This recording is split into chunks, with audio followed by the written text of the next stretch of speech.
Si Pimpim, si Milky, si Bambang. Kanilang damit. XL, double XL po yan.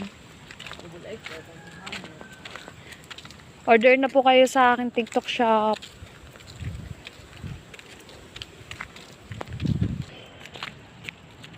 Marami pong iba't ibang kulay yan. Pink lang talaga yung pinili ko kasi mukha na silang lalaki. Kaya pink yung kinuha namin para wag mukha naman silang babae. Yan po.